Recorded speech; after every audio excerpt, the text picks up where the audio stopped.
자, 기말고사 영상이 총 3개 정도가 나갈 것 같은데 그 중에 첫 번째인 반도체까지 이야기에 대해서 반도체까지 한번 이야기를 해보도록 하겠습니다. 일단 전기를 다룰 때는 일단 뭘 같이 얘기를 해보는 게 좋냐면 원자를 어떤 식으로 연구를 했는지, 원자의 역사를 보면 보통 전기가 어떻게 시작을 했는지 알 수 있는 경우가 많아요. 왜냐하면 원자 자체가 마이너스 플러스를 모두 갖고 있는 정기적 중성 상태이기 때문에 전기를 처음 발견한 계기가 이제 원자의 탐구로부터라고 말을 할 수 있을 것 같습니다. 그중에 톰슨은 이제 음극선 실험을 통해서 전자라는 걸 발견하고요. 이 전자가 바람개비를 돌리거나 혹은 플러스 마이너스에서 플러스 쪽으로 휘는 걸 보면서 질량을 갖고 있고 마이너스 전하를 뜬 입자구나라는 걸 발견을 합니다. 그 뒤로 이제 러더퍼드는 이 알파 파티클이라는 알파 입자를 쏴요. 근데 이 알파 입자가 사실은 헬륨 원자 핵이거든요. 다시 말하면 E 플러스인 입자예요. 입자. 헬륨의 원자 핵이에요. 이걸 쐈는데 대부분은 통과하고요. 아주 가끔 이렇게 튀어나오는 경우가 생겼습니다. 그래서 대부분은 통과하는데 가끔 튀어나온다. 그래서 이제 러더퍼드가 생각한 건 그 가끔 튀어나오기 위해서는 굉장히 단단한 물질이 튕겨 나와야 되니까 굉장히 단단한 물질이 안에 있을 거다. 근데 아주 가끔 맞는다면 그 크기가 매우 작을 거다. 그래서 가운데에 매우 작은 핵이 있고요. 그 주변에 전자가 돌아다닐 거다. 톰슨이 전자가 있다는 걸 밝혀냈으니까 이제 이런 식으로 생각을 하게 된 거겠죠. 자, 그리고 나서 이제 보호는 거기서 한 가지 더 생각을 합니다. 여기 있는 선 스펙트럼을 보면서 왜 원자에서 나오는 색이 이렇게 다양한 색이 다 나오는 연속 스펙트럼이 아니라 띄엄띄엄 색깔이 나올까? 이제 이거에 주목을 했고요. 이제 이거를 확인하는 과정에서 어떤 생각을 하게 됐냐면 이제 혹시 원자 자체가 에너지가 한두 개만 튀어나올 수 있는 특정한 진동수에 해당하는 빛만 튀어나올 수 있는 그런 식으로 원자가 구성된 게 아닐까, 원자가 그런 식으로 생겨먹은 게 아닐까. 그래서 전자가 특정한 궤도에만 있고 그 궤도를 전이할 때 에너지를 흡수 혹은 방출하면서 선 스펙트럼, 흡수 스펙트럼이 나올 거다. 이제 이런 얘기를 하게 된 거죠. 그래서 이제 보호의 주장에 따르면 러더퍼드 말대로 핵도 있고 전자도 있는 건 맞는데 그 궤도가 하나가 아니고요. 특정한 궤도에서만 가능하다. 이 특정한 궤도가 원자마다 다르니까 원자마다 나오는 색깔도 다를 거다. 이제 이런 생각을 하게 됩니다. 자, 그래서 이제 원자가 특정한 궤도에서만 가질 수 있다는 건 각 궤도마다 지금 보시면 가운데 플러스 핵이 있고요. 주변에 이제 전자가 돌아다니겠죠. 근데 이 전자 사이의 거리에 따라서 이제 전기력이 결정이 된 거고요. 이 전기력으로부터 끌리지 않기 위해서 얘가 얼마나 빠른 속도로 움직여야 될까. 다시 말하면 속도가 결정이 됩니다. 속도가. 그래서 결국에 궤도가 어느 궤도에 존재하기 위해서 필요한 속도가 정해지고요.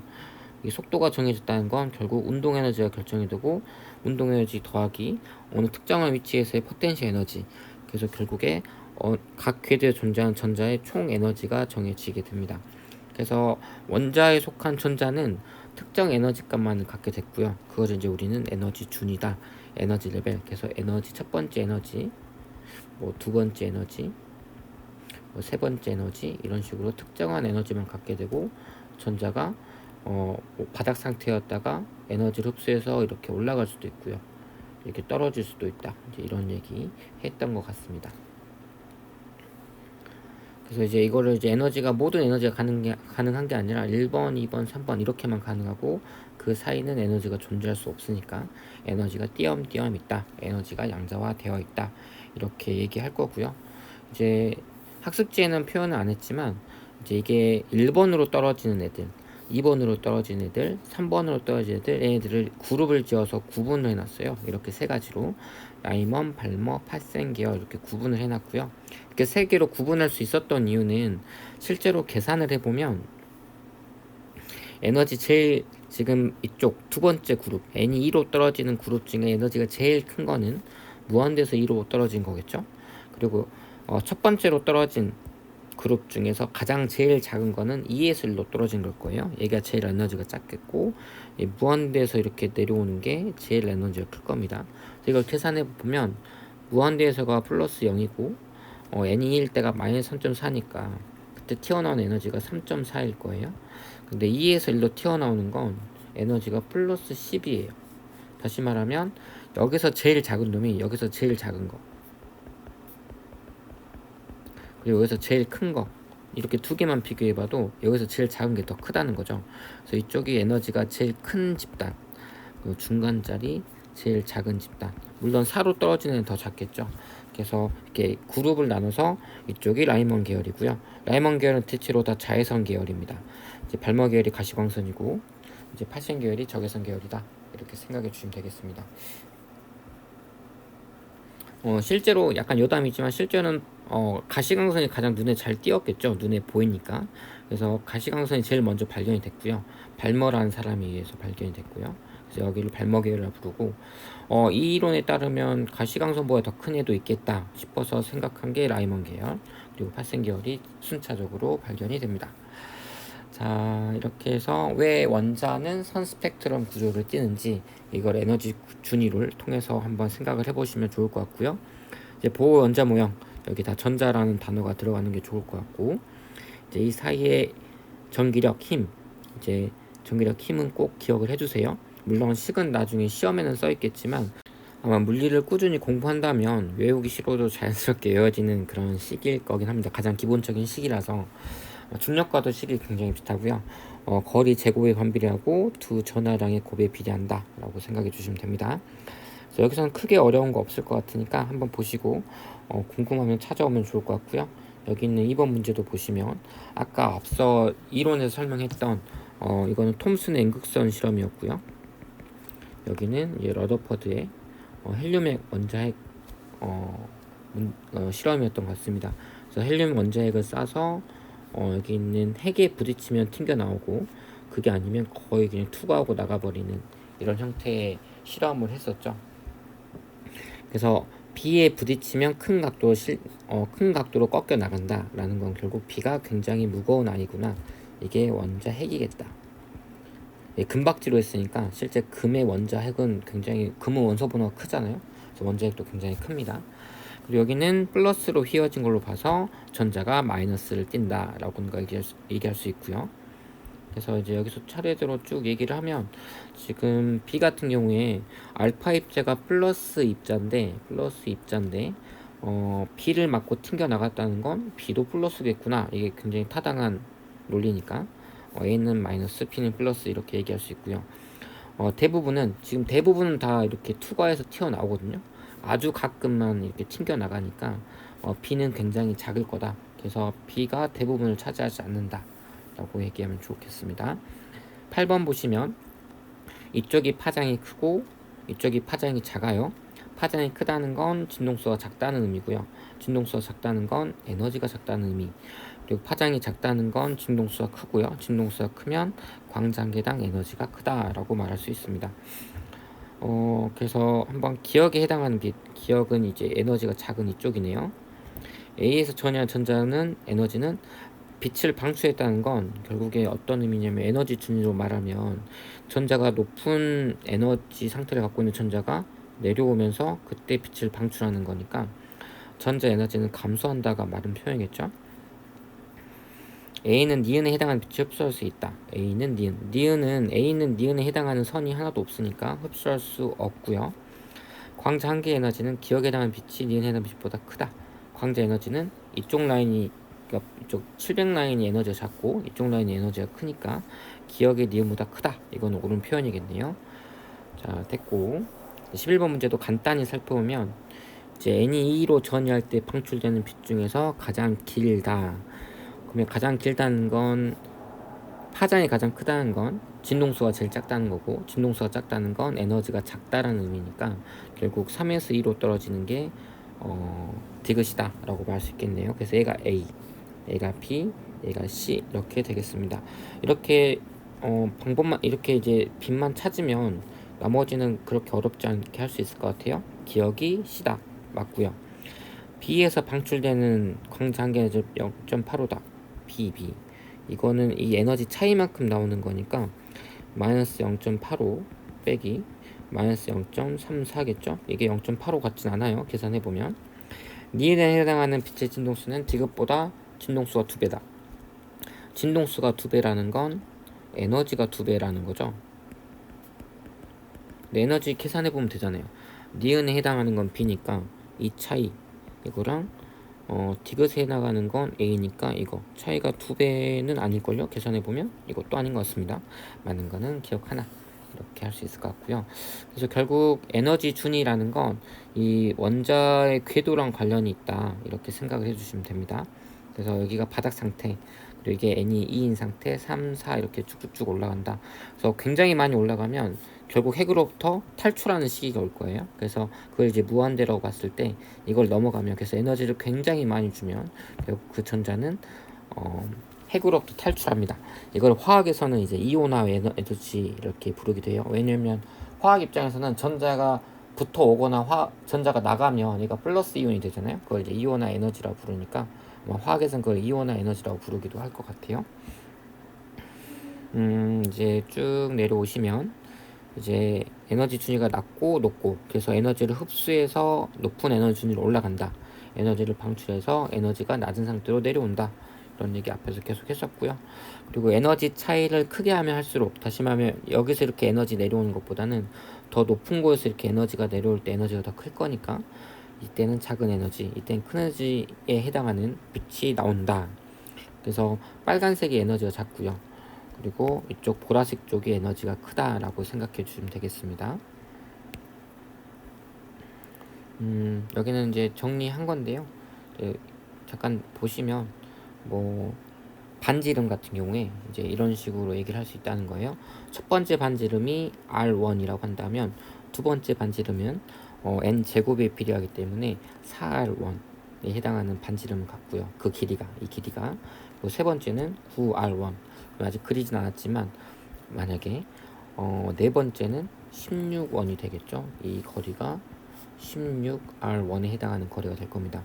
그러면 힘의 크기도 차이가 발생할 거예요. 힘의 크기는 R 제곱이니까 여기 힘의 크기가 만약에 F1이다 라고 한다면 여기 힘은 거리의 제곱이니까 뭐 16분의 1 F1 이거 이제 해당이 될 거고, 여기에 해당하는 얘가 받는 힘의 크기는 원래 여기서 받는 힘의 크기보다 99, 81이니까 81분의 1 F1, 얘는 16이니까 뭐 200, 여기에 해당하는 여기에서의 전자가 받는 핵으로부터의 힘은 16 곱하기 16이 256인가요? 256분의 1 F1 이거 해당하는 256 맞겠지? 뭐 정확하지 않으면 16의 제곱분의 1 F1 뭐 이렇게 써도 될까요? 뭐 이런 식으로 힘은 점점 줄어들 거다.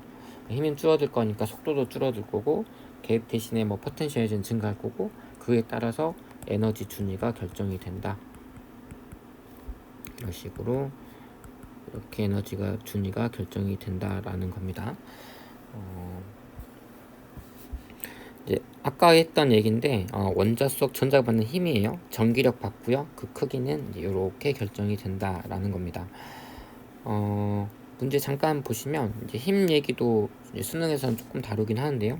B가 마이너스인데 A가 왼쪽으로 힘 받았다. 그러면 A도 마이너스구나 이렇게 생각하셔야 되고, 그럼 A는 음전하다 맞고요.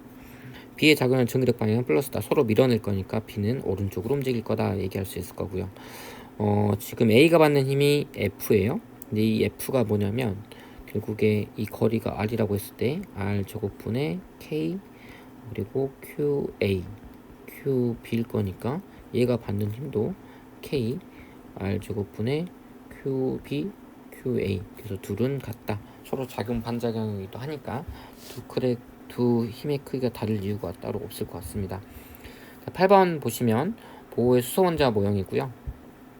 E1, E2, E3, E4 이렇게 에너지에 따라서 지금 그 에너지 차이를 이렇게 알려줬거든요. 그러면 에너지는 빛 광자 하나의 에너지가 이제 이렇게 결정이 되니까 결국 진동수를 알아낼 수 있겠죠. 그래서 C에서의 에너지 진동수 물어봤습니다. 그럼 이 에너지가 HF, 얘는 플랑크 상수고요.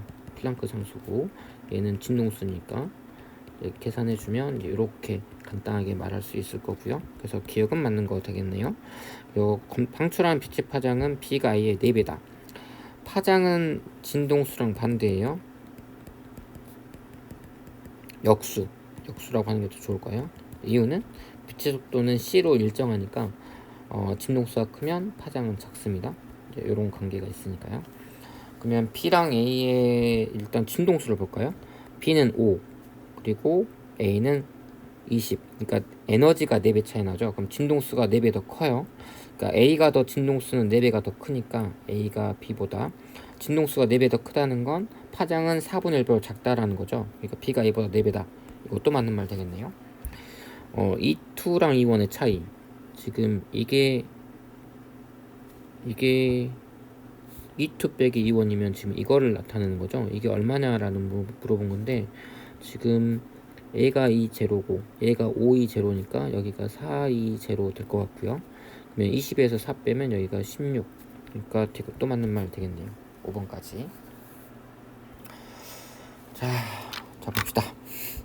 고체고요. 고체 같은 경우에는 이제 원자들이 이렇게 따닥따닥 붙어 있는 애들을 말하죠. 그래서 고체 같은 경우 에너지 준위가 띠 형태를 이룬다 이런 얘기 했던 것 같습니다. 그래서 띠 형태를 이룬다. 그리고 뭐 이런 건 간단히 읽어보시고 넘어가시면 될 것 같고요. 멈춰서 한번 자세히 읽어보시긴 하셔야 됩니다. 그리고 결국에 이런 에너지띠 구조를 가질 때 여기 있는 전자가 여기까지 이동하기 위해서는 여기는 지금 띠 틈이라고 해서 전자가 존재할 수 없는 거예요. 근데 이건 원자 하나만 있을 때도 사실 있었거든요. 에너지 준위가 L, 2, 3 이렇게 있으면 전자가 여기는 있을 수 있지만 여기에선 전자가 있을 수 없다라고 했잖아요. 그래서 빛의 흡수에서 이만큼 올라가거나 이만큼 올라가거나 근데 이게 모여서 만들어진 게 에너지띠니까 결국 이렇게 에너지띠 하나 이렇게 에너지띠 하나 이렇게 에너지띠 하나 있으면 그 사이에는 분명히 뭐가 있냐면 전자가 존재할 수 없는 띠 틈이라는 게 있다라는 겁니다. 여기를 띠 틈이라고 부르는 거고요. 그래서 도체는 띠 틈이 따로 없어요. 다시 말하면 여기 맨 밑에 해당하는 이 원자 갓띠와 그 위에 있는 전도띠가 서로 붙어 있습니다.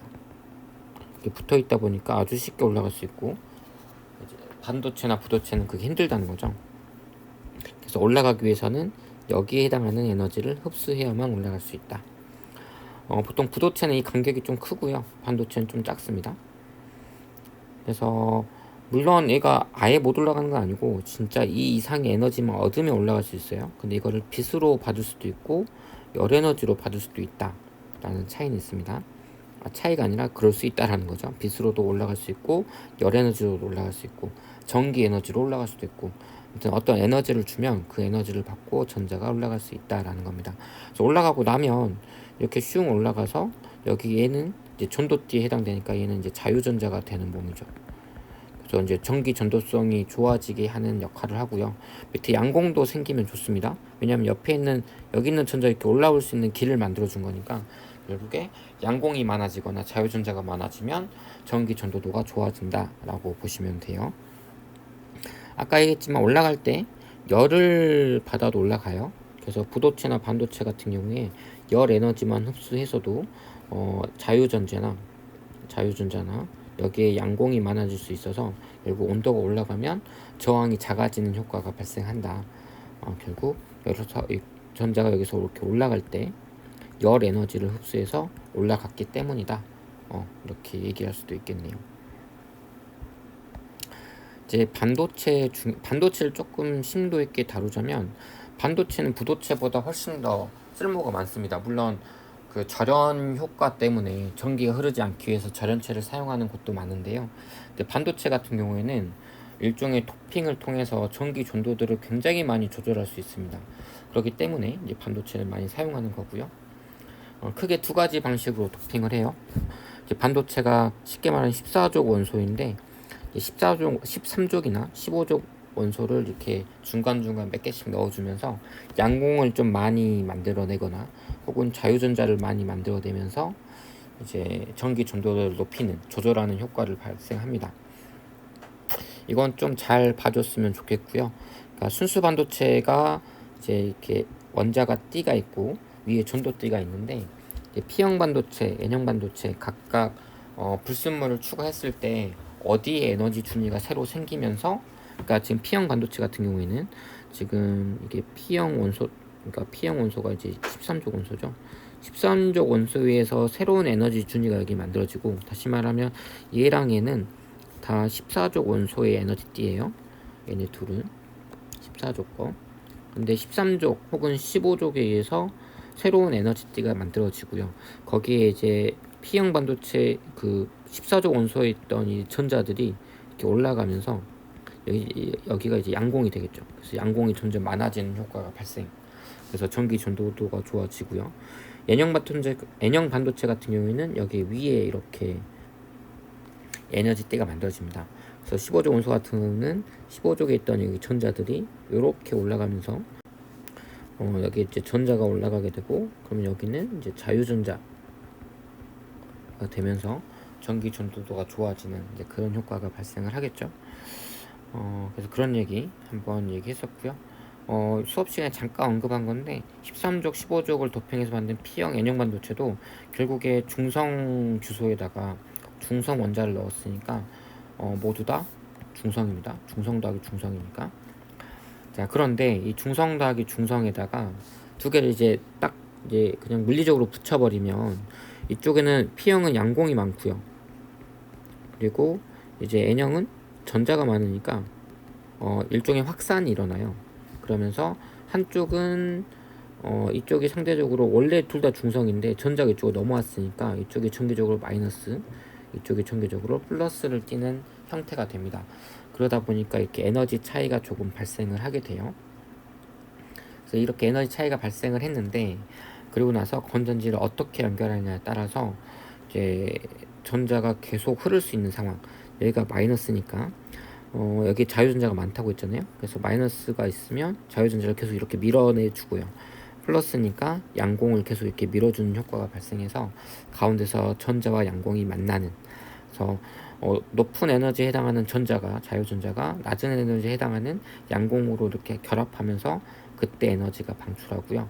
이 방출된 에너지 빛이 만약에 예를 들면 300 나노미터 그래서 한 700 나노미터 정도 차이면 이게 우리 눈에 보이는 가시광선 에너지고요. 그럼 우리는 이거를 LED라고 볼 수 있겠죠. 물론 LED가 자외선 LED도 있고요. 뭐 적외선 LED도 있고 LED는 다양해요. 근데 그중에 우리 눈에 보이는 LED 비쳤을 때 빨간색이다 파란색이다 했을 때가 우리가 흔히 말하는 LED고, 근데 이 차이가 크면 이 차이의 크기에 따라서 적외선이 나올 수도 있고 자외선이 나올 수도 있다 라고 생각해 주시면 됩니다. 근데 이거를 반대로 걸어버리면 이제 이쪽에 전자가 뭉쳐서 가만히 있고 여기도 양공에 뭉쳐서 가만히 있을 거니까 더 이상 전류가 흐르지 않고 전류가 흐르지 않는 상황이 펼쳐집니다. 그래서 이 방향을 이제 역방향 이렇게 보통 말하고요. 역방향. 이때를 순방향으로 이제 전압을 걸어줬다 이렇게 얘기를 해요. 그래서 이때만 전류가 흐른다, 순방향일 때만, 이렇게 생각을 해주시면 되고, 그래서 정리를 해보면 건전지를 어떻게 연결했냐에 따라서, 그러니까 전압을 어떻게 걸었냐에 따라서 전류가 흐르기도 하고 안 흐르기도 한다. 그래서 그거를 우리는 정류작용이다 라고 부른다 이고요. 이제 시험 공부를 이제 지난주부터 친구들이 하기 시작했는지 이 질문이 은근히 많더라고요. 자, 지금 일단 이 그래프가 뭘 의미하는지를 잠깐 얘기해 보겠습니다. 이 그래프는 교류 전압이에요. 다시 말하면 이게 교류 전압이라는 표시거든요. 그래서 이 전압을 주는데 플러스를 줬다가 마이너스를 줬다가 플러스를 줬다가 마이너스를 줬다라는 걸 의미해요. 이게 뭘 의미하냐면 건전지를 한 번은 이렇게 연결했다가 한 번은 이렇게 연결했다가 이거를 계속 반복한다라는 거예요. 그래서 이거를 조금 다르게 해석을 해보면 이렇게 건전지를 반대로 연결해 놓고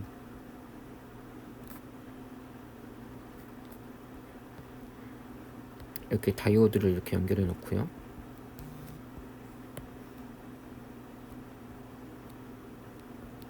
이렇게 놔두고 이걸 이렇게 한번 연결하고 한 번은 이렇게 연결하고 이렇게 왔다 갔다 연결하면서 결국에 전류가 언제 흐르고 언제 안 흐르는지 확인해 보는 그런 시간이라고 생각을 하면 될 것 같아요. 그래서 보면 이쪽이 P, 이쪽이 N이니까 이 D 원소 기호의 그 전기 소자 기호의 의미가 결국 P는 플러스 연결할 때 전류가 흐르니까요. 이때는 전류가 흐르고 이때는 전류가 안 흐른다, 역방향이라서 이렇게 생각해 주면 됩니다. 다시 말하면 이때 전류가 흐른다는 거예요. 이때 그러니까 전류가 흐르니까 이렇게는 전류 흐르고요. 그리고 이제 밑으로 갈 때는 전류가 안 흐르고 또 위로 갈 때는 전류가 흐르고 밑으로 갈 때는 전류가 안 흐르고 그래서 이제 이런 그래프 모양이 나올 거다라고 얘기할 수 있습니다. 근데 무조건 이런 게 아니라 만약에 다이오드가 이런 모양이 아니고 다이오드가 만약에 이런 모양이었다고 한다면 그때는 이때가 순방향이겠죠. 이때가 역방향일 거고요. 그래서 그때는 아래로 전압을 줬을 때만 전류가 흐를 거라서 그때는 이런 모양이 될 거예요. 아, 이게 아니지. 위로 갈 때는 안 흐르고 아래로 갈 때는 흐르고 위로 갈 때 안 흐르고 아래로 갈 때 흐르고 위로 갈 때 안 흐르고 이런 모양처럼 나오는 것도 확인할 수 있을 겁니다. 이렇게 해야 맞겠죠? 그래서 신호를 어떻게 주고 그때 다이오드가 어떻게 연결했냐에 따라서 어떨 땐 신호가 흐르고 어떨 땐 신호가 안 흐를 수도 있다라는 거 구분해서 꼭 생각해 주시기 바랍니다. 이제 마지막 문제네요. 보시면 이거 같은 경우에는 인을 첨가했네요. 인은 실제로 15번이고요. 15족 원소예요. 여기 보면 자유전자가 하나 더 전자가 남아도는 거 보이죠? 그래서 이건 이제 N형 반도체다라고 부를 수 있고 N형 반도체는 얘가 P형이고 얘가 N형이니까 전자 하나가 쉽게 올라갈 수 있어서 자유전자가 될 가능성이 큰 거. 여기서 전자가 여기까지 올라갈 리는 거의 없으니까 얘는 지금 올라가면 여기 이제 양공이 되는 거니까요. 결국 이거는 P형이고 얘가 N형이다. 그래서 각 거는 나다 맞고요. 다는 얘는 P형이니까 5개짜리 준 게 아니라 3개짜리 준 거죠.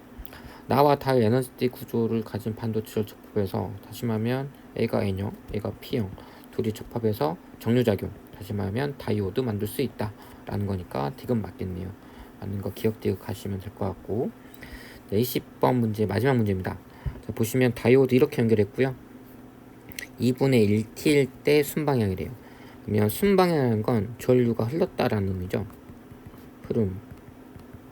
흐름이니까 지금 2분의 1T 1대1 때 전류가 흘렀대요. 그 말은 그때 얘가 P가 이쪽에 있으니까 왼쪽에 있으니까 이쪽이 플러스 이쪽이 마이너스구나. 2분의 1T일 때가 그리고 2분의 3T일 때 이때는 이쪽이 플러스고 이쪽이 마이너스구나. 전압이 반대로 바뀌었으니까요.